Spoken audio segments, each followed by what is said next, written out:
Vamos abrir a nossa Bíblia na carta de Paulo aos Romanos. Carta de Paulo aos Romanos, capítulo 8.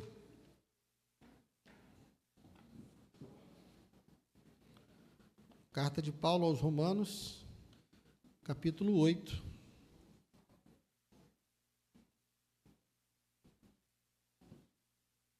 Vamos ler a partir do verso 31. Romanos 8. A partir do verso 31 até o 39.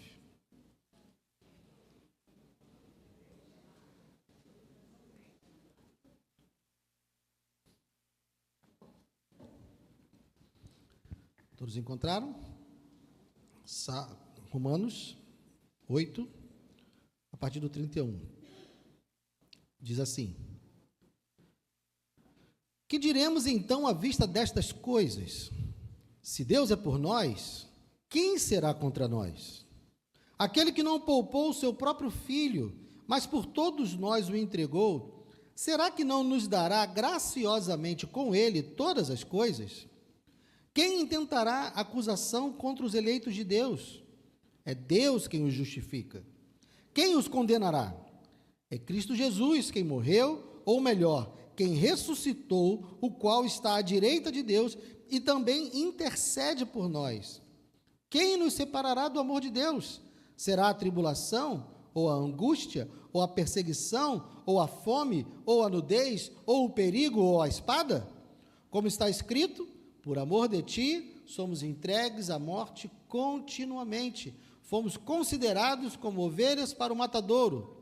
Em todas estas coisas, porém, somos mais que vencedores por meio daquele que nos amou. Vamos ler juntos esse versículo? Em todas essas coisas, porém, somos mais que vencedores por meio daquele que nos amou. Porque eu estou bem certo de que nem a morte, nem a vida, nem os anjos, nem os principados, nem as coisas do presente, nem do porvir, nem os poderes, nem a altura, nem a profundidade, nem qualquer outra criatura poderá nos separar do amor de Deus que está em Cristo Jesus, nosso Senhor. Aleluias! Pai amado, obrigado, Senhor, pela Tua palavra. Fale, Senhor, aos nossos corações nessa manhã. Precisamos, Senhor, do Teu Espírito, precisamos da Tua voz. Então, ó Deus, que não seja eu, que não sejam os meus pensamentos, que não sejam as minhas limitações e as minhas fraquezas, ó Deus, que impeçam a Tua igreja de ser alimentada nessa manhã. Vem, ó Deus, e fala conosco para a glória do Teu nome.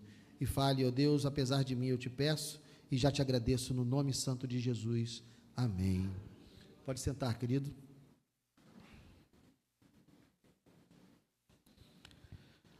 Irmãos, quando nós ouvimos essa expressão, né? Mais que vencedores. Somos mais que vencedores. Infelizmente, hoje, muitos pensam em vitória no contexto desse mundo. Muitas pessoas leem esse e outros versículos, né, da caixinha de promessas, né? Quem é do meu tempo aí lembra da caixinha de promessas, que você só tira coisas boas lá de dentro, né? Só tem palavras que jogam você para cima. Mas quando olhamos para esse versículo, nós temos uma ideia de que nós vamos ter sucesso material, nós não teremos necessidades, nós não vamos ficar doentes, nós não vamos ter problema, porque nós somos mais do que vencedores. Então, nós não temos que passar por nenhum tipo de aflição, nós não temos que passar por nenhum tipo de dor, mas quando você olha o contexto dessa expressão, quando você vê aonde esse versículo está encaixado, não tem como nós interpretarmos dessa forma. Se nós olharmos à luz do Novo Testamento, e olhar a vida de todos os cristãos que viveram no Novo Testamento, e que foi registrado para nós, não há ninguém que possa dizer: eu não tenho problemas, não tenho dores. Pelo contrário, ser cristão nos tempos bíblicos não era melhorar de vida. Ser cristão nos tempos bíblicos era piorar de vida. Você ser perseguido, você teria o risco de perder os seus bens, você teria o risco de ser preso, morto. Hoje as pessoas falam, não, venha para Jesus porque os seus problemas acabaram. Mentira. E quando olhamos para essa expressão, somos mais do que vencedores. E quando alguém tenta dar a essa expressão o sentido de que você nessa vida será completamente vitorioso, completamente sem problemas, saiba que essa pessoa também está mentindo para você. Não é nesse sentido que Paulo está falando, e é isso que nós vamos ver hoje. O texto começa, com uma referência que nós não temos. Que diremos, pois, que diremos então, à vista destas coisas? Que coisas? Paulo faz toda uma construção que começa lá no capítulo 5. E aí, quem já me conhece sabe, pregação minha tem dever de casa, né? Então, em casa, leiam Romanos a partir do capítulo 5. Melhor, se você quiser ler a partir do capítulo 1, já faça isso. Mas a partir do capítulo 5, você já vai começar a entender que coisas são essas que Paulo está falando. Volte um pouquinho aí, vamos ver pelo menos os títulos da Sociedade Bíblica que vão nos dar uma ideia daquilo que Paulo está falando. Ele, no capítulo 5, vai falar do quê? Justificação pela fé e paz com Deus. Então, verso 1, justificados, pois, mediante a fé, temos paz com Deus, por meio do nosso Senhor Jesus Cristo. Depois, no verso 12, ele vai fazer uma comparação entre Adão e Cristo, mostrando como o primeiro Adão trouxe a morte, mas o segundo Adão trouxe vida e salvação. Depois, no 6, ele vai falar que nós fomos livres do pecado pela graça. E por isso, no verso 15, ele vai dizer que nós deixamos de ser servos da injustiça e passamos a ser servos da justiça. No capítulo 7, ele vai comparar o nosso relacionamento com a lei, com o casamento, e como nós fomos livres desse relacionamento com a lei pela morte, porque o casamento termina com a morte e nós morremos para a lei. Então, a partir do verso 7 do capítulo 7, ele vai falar da lei e do pecado. No capítulo 8, ele vai nos dizer como é a vida no Espírito, vai nos dizer, a partir do verso 12, que nós somos filhos e herdeiros. Depois, no 18, ele vai falar dos sofrimentos do presente, e aqui merece uma leitura no verso 18, Porque para mim, tenho por certo, que os sofrimentos do presente não podem ser comparados com a glória que há de ser revelada em nós. Depois, ele vai falar sobre a intercessão que o Espírito Santo faz em nosso favor, e aí chegamos onde nós estamos agora, que é a conclusão de toda essa construção que ele faz lá do capítulo 5 para cá. Então, é destas coisas que Paulo está falando, da salvação que nos é concedida por meio de Cristo, esse relacionamento de santificação que é nos dado por meio do Espírito, a libertação da lei do pecado por meio da morte em Cristo, é tudo isso que ele está falando. Então, agora, diante dessas coisas, ele vai começar a fazer algumas perguntas retóricas, e a pergunta que ele faz é, diante de tudo que eu falei até agora, se Deus é por nós, quem será contra nós? Porque no capítulo 5 para cá, ele está mostrando como Deus fez a obra da nossa salvação, como Deus nos justificou diante dele dos nossos pecados, como Deus operou o perdão dos nossos pecados. Ou seja, se o próprio Deus se tornou favorável a nós, se ele mesmo se moveu na nossa direção, em nosso favor, na nossa condição de miseráveis pecadores, se ele mesmo veio nos resgatar, quem pode ser contra nós? E a resposta é óbvia: ninguém. Se Deus é por nós, quem será contra nós? Ninguém. E por que isso? Aquele que não poupou o seu próprio filho, mas por todos nós o entregou, será que não nos dará graciosamente com ele todas as coisas? Percebam, como eu falei no início, se olharmos para o passado, se olharmos para a cruz, nós não temos motivos para duvidar do amor de Deus, não importa qual situação nós estejamos vivendo hoje, porque ele entregou por nós o seu filho. Se ele foi capaz de entregar o seu filho por nós, ele não será capaz de nos dar tudo o que nós precisamos. Não temos por que duvidar da provisão, não temos por que duvidar do amor, não temos por que duvidar do cuidado de Deus, porque tudo isso já foi provado quando Ele entregou o seu Filho por nós. Seria uma tremenda ingratidão nós olharmos para as aflições que vivemos hoje, para as dores que temos hoje, e nos esquecermos do que Deus já fez e das promessas que Ele já nos deu. Deus é como se Deus tivesse que ficar nos provando. Já viu aqueles relacionamentos onde você tem que ficar provando o tempo inteiro que você ama? Toda hora é uma prova de amor, toda hora, e parece que a pessoa esquece a história que tem, parece que esquece o relacionamento que você tem, ou como mãe, ou como filho, ou como esposa, ou como marido, e parece que você tem que estar sempre se provando. E basta a pessoa olhar para a história de vocês e verem o quanto de amor há, por mais que hoje haja complicações, haja dores, haja tumultos, basta olhar para a história. Com Deus é a mesma coisa. Olhe para a história do nosso relacionamento com Deus. Interprete o seu hoje, baseado na história do relacionamento que Deus tem com você. E lembre-se do que Ele já fez por você. Então, em meio às dores, você pode dizer, não, está doendo, estou sofrendo, não estou entendendo, mas eu sei que Deus me ama. Eu sei que Ele é capaz de fazer por mim. Eu sei até onde Ele já foi por mim. Lembre-se disso. Então, se Deus nos deu o seu próprio Filho, e não tem como alguém ser conosco, contra nós, verso 33 reforça isso. Quem intentará acusação contra os eleitos de Deus? Não importa se alguém acusa, porque é Deus quem o justifica. Deus é quem justifica. Não há por que termos temor, não há por que termos nenhum tipo de confusão na nossa mente, porque nós somos pecadores? Somos. Nós pecamos todos os dias, meus irmãos. Eu não sei você, eu sim.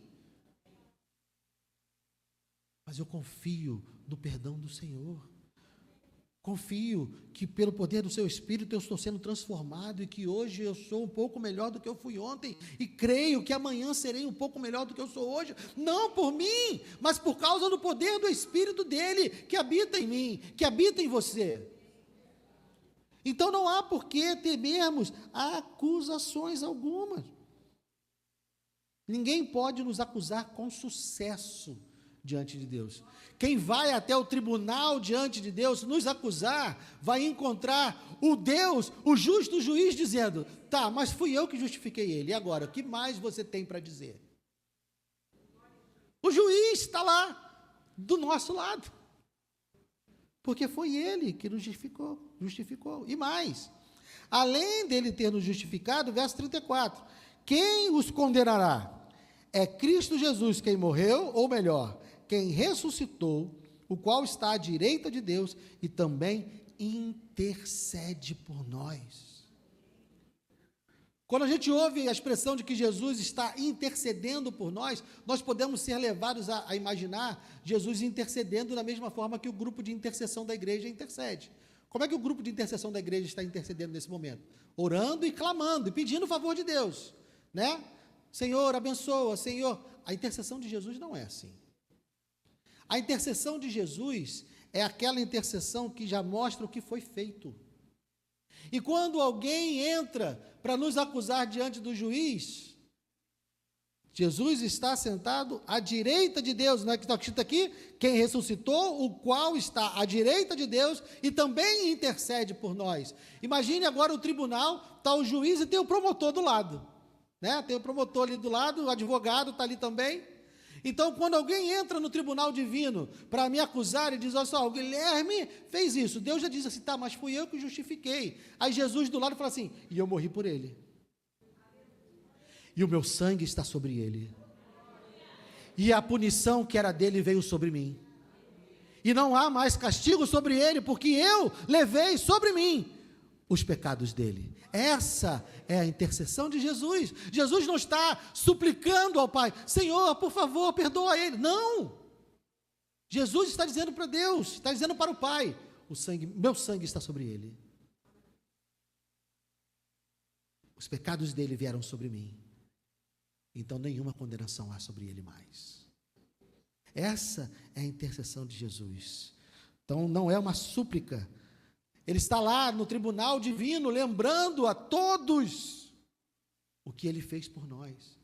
Está lembrando a sua vida perfeita, de como ele obedeceu perfeitamente a lei, e como ele era digno de receber todo o favor de Deus, mas ao invés de receber o favor de Deus, ele recebeu a punição do meu e do seu pecado. Ele está lá lembrando o tribunal divino disso, que nenhuma condenação há para aqueles que estão em Cristo Jesus.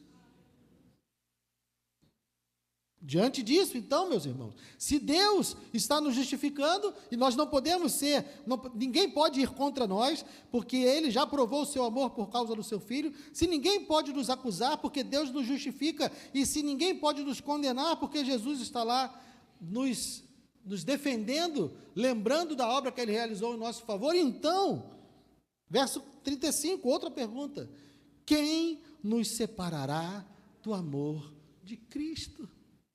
Quem, meus irmãos?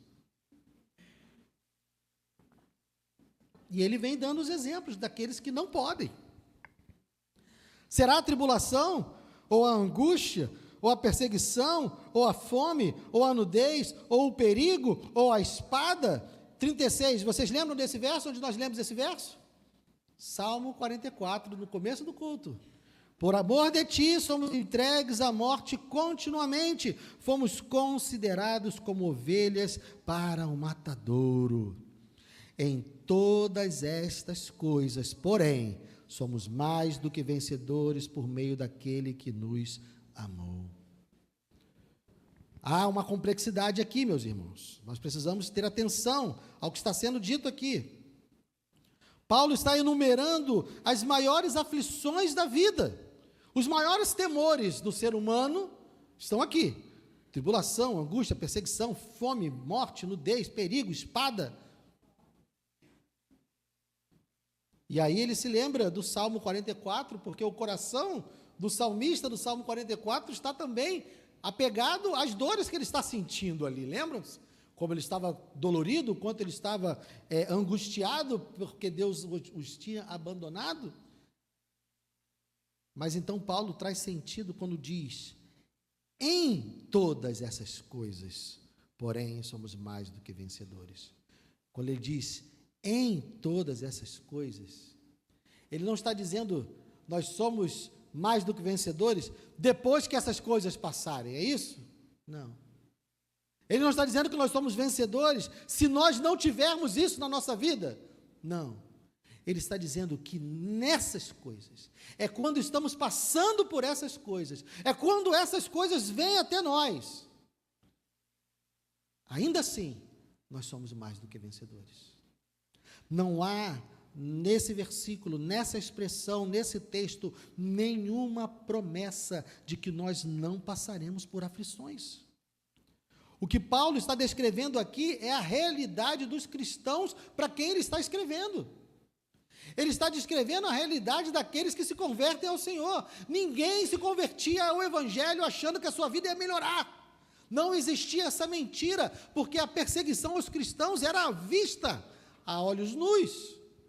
Hoje talvez possam nos enganar, ou tentem enganar várias pessoas, e enganam várias pessoas, dizendo que ao se converter, ao entregar a sua vida para Jesus, a sua vida vai melhorar. A Bíblia não diz isso. Ser mais do que vencedor é ser vencedor em meio à tribulação, em meio à angústia, em meio à perseguição, em meio à fome, em meio à nudez, em meio ao perigo, em meio à espada. É isso que está sendo dito aqui. Deus nos guardará. Deus já nos deu a vitória, que nenhuma dessas coisas pode nos tirar. É nesse sentido que nós somos mais do que vencedores. Meus irmãos, não importa o que aconteça com você hoje, se você está em Cristo, você tem os seus pecados perdoados e você já vai para a Nova Jerusalém. Ponto final. Você pode ser morto hoje, eu gosto de dar exemplo de você, não, eu posso ser morto hoje, eu posso sair daqui, ser assaltado e tomar um tiro na cabeça. Não chorem por mim, porque eu fui para o céu. Eu não fui derrotado por ninguém. O bandido não me venceu, aquela bala não me derrotou, porque a vitória que o meu Deus me deu supera a morte. Se eu ficar doente hoje e falecer daqui a 3 meses, eu ainda sou vitorioso, eu ainda sou mais do que vencedor, porque essa doença não pode tirar de mim aquilo que Deus me tirou, me deu. Ele não pode. Nenhuma enfermidade pode tirar de nós aquilo que Deus nos deu, porque nele nós somos mais do que vencedores. Nós não temos que temer absolutamente nada, nós não temos que temer absolutamente ninguém, somente o Senhor. É a Ele que a nossa vida pertence, é Ele que cuida de nós. Então, meus irmãos, a vitória do cristão não é a ausência de lágrimas, mas é a certeza de que mesmo em meio às lágrimas, Deus está contigo e nada pode separar você dele. Não existe nenhuma circunstância desse mundo, não existe nenhuma criatura desse mundo que possa separar você do amor de Deus que está em Cristo Jesus. Essa é a vitória do cristão. Qualquer verdade diferente disso gera cristãos frágeis, pessoas que se abalam com qualquer circunstância dessa vida, porque temem a morte, temem a pobreza, temem a fome, temem a nudez. Meus irmãos, leiam o Novo Testamento e me digam um cristão somente que teve a vida que é prometida por aí. E mostra um só do Novo Testamento que teve a vida que é prometida por aí. Não tem, meus irmãos. A promessa que nós temos é que Ele nunca se apartará de nós, em meio a toda e qualquer luta. Nós não estamos livres, pelo contrário, por sermos cristãos, nós estamos sujeitos a todas essas coisas. Mas a nossa vitória, ela é garantida, porque Ele não vai deixar nada se colocar entre nós. 38, porque estou bem certo de que nem a morte, nem a vida, nem os anjos, nem os principados, nem as coisas do presente, nem do porvir, nem os poderes, nem a altura, nem a profundidade, nem qualquer outra criatura poderá nos separar do amor de Deus que está em Cristo Jesus, nosso Senhor. Isso, meus irmãos, faz parte da nossa identidade. Isso está atrelado a quem nós somos em Cristo. Não tem nada a ver com circunstância dessa vida, não tem nada a ver com a maneira como nós acordamos pela manhã, não tem nada a ver com as perspectivas que passam no jornal, na televisão, ou que você lê por aí na internet, não tem nada a ver com isso. A nossa garantia está no Senhor, e nós fomos trazidos para ser filhos deles. Nossa identidade hoje é de pessoas que pertencem a Cristo, são esses que nós somos. E essa vitória que é garantida aqui é inerente a todo e qualquer que está em Cristo Jesus. Não importa qual luta esteja vivendo, não importa quão difícil esteja sendo, não importa que você seja derrotado por essa enfermidade, porque essa enfermidade não pode tirar você da presença de Deus. Por isso, meus irmãos, que é muito mais importante nós estarmos preocupados com a salvação daqueles que ainda não foram salvos. É legítimo nós intercedermos? Sim, é legítimo. Intercedermos pelos nossos irmãos que estão doentes. Claro, nós precisamos clamar, e a palavra de Deus nos diz para clamar. Mas, meus irmãos, como eu disse, se eu morrer hoje, eu sei para onde eu vou. Se minha mãe morrer hoje, não, minha mãe não é cristã. Eu tenho mais medo que minha mãe morra do que eu morra.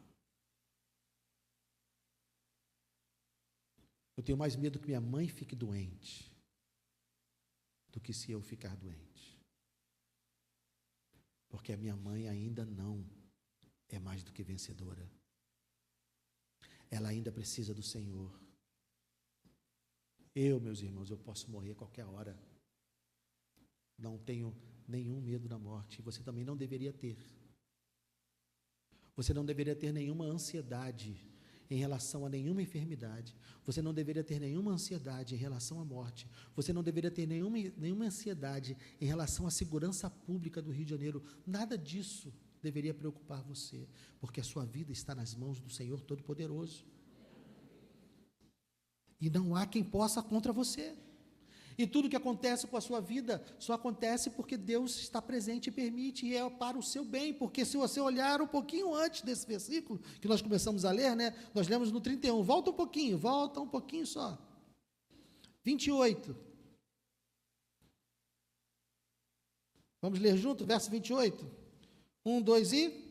Sabemos que todas as coisas cooperam para o bem daqueles que amam a Deus, daqueles que são chamados segundo o seu propósito. Meus irmãos, todas as coisas cooperam para o bem. Todas as coisas são todas as coisas. A sua enfermidade coopera para o seu bem. A sua dor coopera para o seu bem. As dificuldades que você está vivendo hoje cooperam para o seu bem. Você crê na palavra do Senhor? Aproprie-se disso. Tome posse disso. Os jargões, né? Os jargões que a gente tem aí no Evangelho. Tome posse disso. Que todo o mal que você sofre hoje, que eu não sei qual é, eu não consigo dimensionar, eu posso afirmar com toda certeza que tudo que você está vivendo hoje é para o seu bem. Não porque eu disse, mas porque a palavra de Deus disse. Creia nisso, tome posse disso, se aproprie disso, e encare as dificuldades que você está vivendo com outro prisma, com o prisma do Senhor, sabendo que você não está sozinho e nunca estará sozinho diante de nenhuma dessas dores que você está vivendo. Nenhuma delas. Ele está contigo, porque ninguém pode separar você do amor de Deus. Ninguém. O amor de Deus faz parte de quem você é. Você é quem você é por causa do amor de Deus. Então, não tema, não tenha nenhum temor, nenhuma força, nenhuma dimensão, nenhuma criatura pode quebrar o vínculo que há entre você e Cristo. Ninguém. Eu me lembro no início da minha conversão, eu lia muitos livrinhos, né? Você comprava livros aí, eu não vou falar o autor, mas você comprava livros aos lotes, era assim, 12 livros daquele cara, você comprava e chegava em casa, aquele monte de livrinho assim, você lia todos. E eu lendo os livros, eu falava, esse cara fala muito do diabo. E a Érica ficava assim, Guilherme, você subestima muito o diabo. Eu falava assim, mas minha filha, você lê a Bíblia de capa a capa, o diabo não é nem coadjuvante da Bíblia. Você já reparou isso? Que o diabo é pouquíssimo citado nas Escrituras. O diabo não é alguém relevante.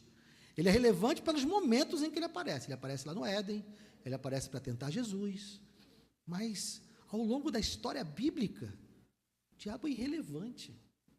O maior problema, entender, somos nós. Você vai ver o povo de Israel, é o povo de Israel que está bagunçando tudo.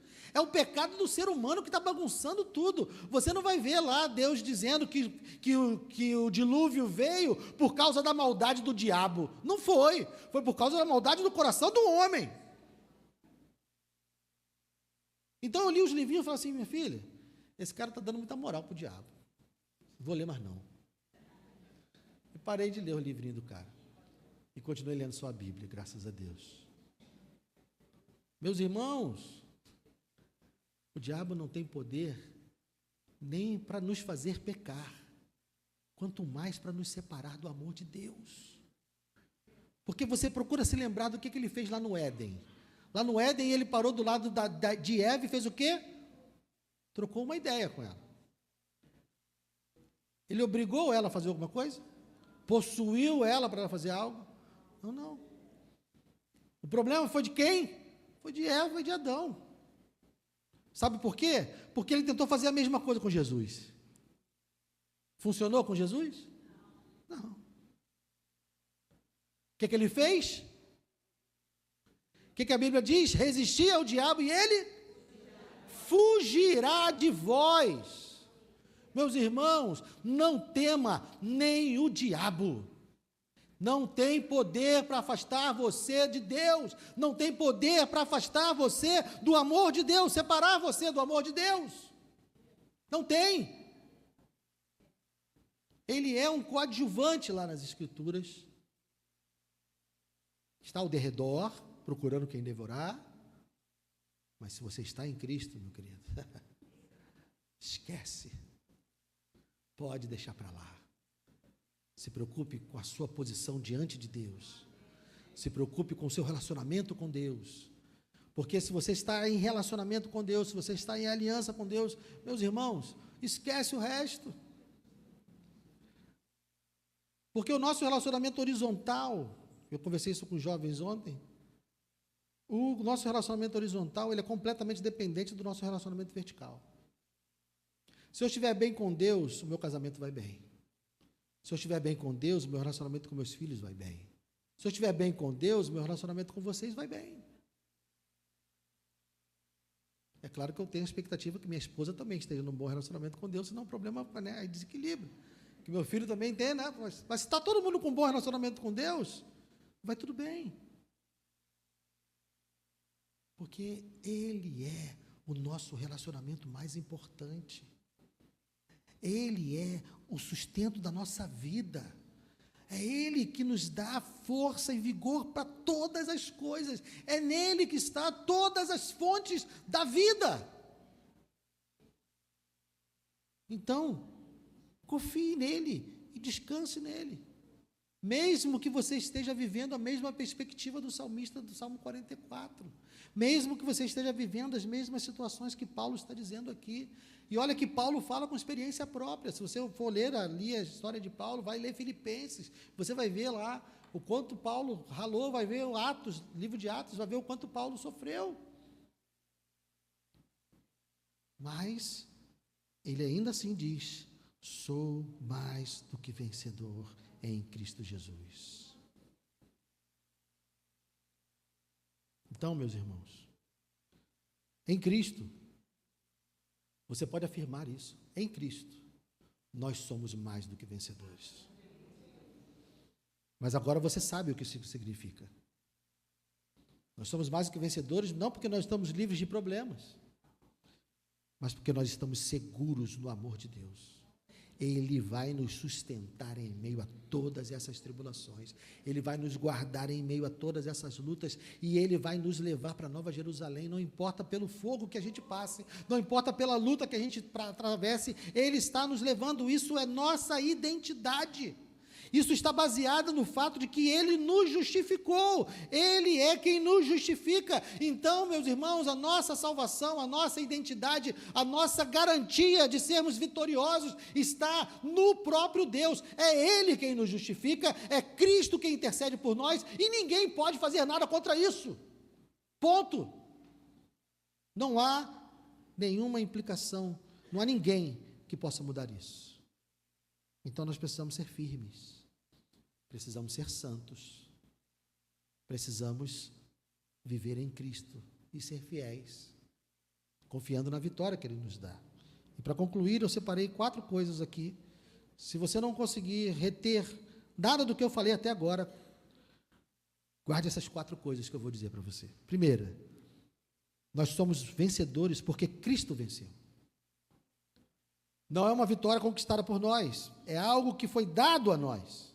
Jesus conquistou a vitória com a sua vida, com a sua morte e com a sua ressurreição. A nossa vitória é baseada na vitória dele, não na nossa, não tem nada a ver com o nosso desempenho. Segunda coisa, se não é algo que nós fizemos, também não é algo que nós podemos perder. Se foi dado a nós, se foi feito por nós, não tem como eu desfazer, não tem como eu desconstruir. Ah, mas Guilherme, mas nós pecamos. Sim, essa obra existiu justamente porque nós somos pecadores. Se nós não fôssemos pecadores, não haveria sacrifício na cruz, não haveria nenhuma ação de Deus. Tudo que Deus fez foi por quê? Porque nós somos pecadores. Então Ele fez por nós. Ele continua fazendo, porque Deus continua nos justificando lá no tribunal divino, e Jesus continua intercedendo por nós, lá nesse tribunal. Não fomos nós que conquistamos, e nós também não temos como perder. Terceira coisa, a vitória que nós recebemos em Cristo é em meio às tribulações, em meio às dores, em meio às angústias. Então, nunca dê ouvidos a quem promete. Deixe de sofrer, pare de sofrer. As minhas referências são todas antigas, mas eu não consigo resistir, eu tenho que falar. É o Evangelho Tabajara, quem assistia lá, o Cacete e Planeta, né? Só para quem tem a minha idade vai saber o que é o Evangelho Tabajara, né? Seus problemas se acabaram, né? Não, então, esse é o Evangelho Tabajara, gente. Não existe Evangelho Tabajara. Se alguém falar para você, diga, é mentira. Se você ouvir alguém que ouviu um evangelho desse e acreditou, alerte-o que é mentira. E por fim, justificação, santificação e glorificação estão interligados. Quem foi justificado está sendo santificado. Quem está sendo santificado será glorificado. Por quê? Porque é Deus que está fazendo isso. Ele é fiel. Ele é constante. Ele cumpre as promessas dele. Nós somos variáveis, inconstantes, mas Ele não é. Por isso que Ele não deixou a nosso encargo. Por isso que Ele não nos deu nenhuma parte nessa obra. Porque se Ele nos desse uma parte, nós falharíamos. Eu falei domingo passado à noite, eu acho, minha memória não é boa. Adão só precisava não fazer uma coisa. Era uma coisa. Adão, o mundo inteiro é seu, é tudo seu. Os bichos, as plantas, você pode comer de tudo, até da árvore da vida, você tem relacionamento comigo, você manda isso aí tudo. Eu coloquei você aí para comandar. Só não come aquela fruta ali. Foi a única coisa que ele fez. Se Deus tivesse deixado conosco, olha, tudo isso aqui é seu. Você só tem que fazer isso. Sabe o que ia acontecer? A gente não ia fazer. Se ele dissesse, tudo isso aqui é seu, basta você não fazer isso aqui, sabe o que a gente ia fazer? A gente ia fazer. Por isso que a nossa aliança em Cristo é inquebrável, porque não depende de nós. Se dependesse de nós, estava quebrada já no início. Então confie no Senhor, descanse no Senhor. Saiba que isso faz parte da sua identidade. Eu estou aqui pela manhã hoje, mas essa é a 6ª mensagem de uma série sobre a nossa nova identidade em Cristo. Então, se você quiser saber as outras implicações que já teve até hoje, vai lá no YouTube, no Spotify, escuta lá. Já tem 5 mensagens antes dessa, e creio que pode edificar a sua vida também. Vamos ficar de pé?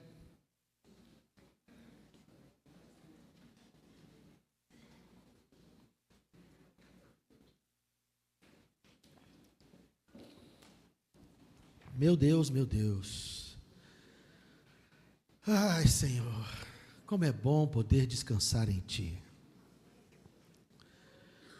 Como é bom, Senhor, saber que o Senhor é fiel, que o Senhor fez tudo o que é necessário e que o seu Filho na cruz, no seu último suspiro, disse: está consumado. Porque, ó Deus, eu tenho plena consciência que se houvesse algo que eu pudesse fazer para estragar isso, eu faria. Eu tenho certeza, Senhor, que se houvesse em mim alguma potência para desfazer a obra que o seu Filho fez, eu faria. Eu não confio em mim, Senhor. Eu não confio no meu coração, eu não confio nos meus julgamentos, eu não confio. Eu confio em Ti, Senhor. Eu confio nas Tuas promessas, eu confio na Tua palavra, porque o Senhor não me disse que eu passaria essa vida sem dores. O Senhor não me disse que eu passaria nessa vida sem aflições. O Senhor não me disse que eu não morreria doente. O Senhor não me disse que eu não morreria por violência. Pelo contrário, os meus irmãos que viveram nos tempos onde a Tua palavra foi escrita, poucos deles morreram na tenra velhice, cercados pela sua família, cheio de bens e de conforto. Quando olhamos atentamente para a Tua palavra, Senhor, nós entendemos o nosso chamado. O nosso chamado não é para termos conforto nessa vida. O nosso chamado não é para termos descanso nessa vida. O nosso chamado é para irmos para Nova Jerusalém. E enquanto estamos indo para lá, nós vamos proclamar a Tua palavra. Enquanto estamos indo para lá, nós vamos testemunhar sobre Ti, falar sobre Ti. E ao fazermos isso, nós iremos incorrer nos riscos e nos perigos de sermos fiéis a Ti. Mas até isso o Senhor garantiu. Porque não é na nossa força que nós passamos pelas tribulações, não é na nossa força que nós resistimos aos inimigos e aos opositores, é no Teu poder, porque o Senhor é quem nos sustenta, é o Senhor é quem nos guarda, é o Senhor é quem nos protege, é o Senhor que nos fortalece, que nos anima, é o Senhor que está fazendo tudo. Não a nós, Senhor, não a nós. Tudo a Ti, Senhor, porque Tu és aquele que é fiel, Tu és aquele que é bom. Muito obrigado por isso, Deus.